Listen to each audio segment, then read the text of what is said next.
తెలంగాణ ఇచ్చిన తల్లి సోనియా గాంధీ గారి మీద కిషన్ రెడ్డి గారి కామెంట్స్ చూస్తే నవ్వు వస్తుంది. ఇవాళ ఎన్ని అవాంతరాలు ఎదురైనా తెలంగాణను ఇచ్చిన ఒక తెలంగాణ దేవతగా సోనియా గాంధీ గారిని తెలంగాణ సమాజం చూసే క్రమంలో వారు మోడీ గారి నేతృత్వంలో పనిచేస్తున్నారు. మోడీ గారి యొక్క అభిప్రాయం తెలంగాణ మీద ఏందో తెలుసా? తల్లిని చంపి బిడ్డని బతికించిండ్రు అని.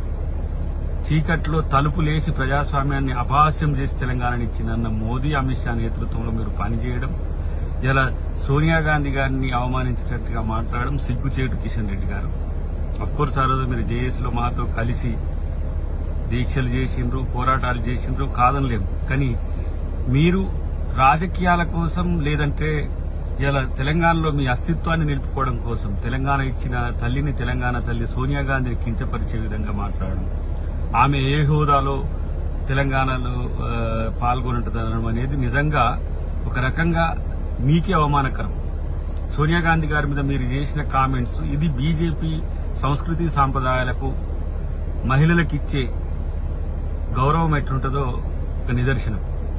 కాబట్టి ఇప్పటికైనా మీ వ్యవహార శైలి లేదంటే మీ యొక్క ఆలోచన తీరు మార్చుకోకపోతే ప్రజలు దేశంలో కూడా ఇలా తిరస్కరించే స్థితికి వచ్చిందనే విషయం గుర్తుపెట్టుకోండి.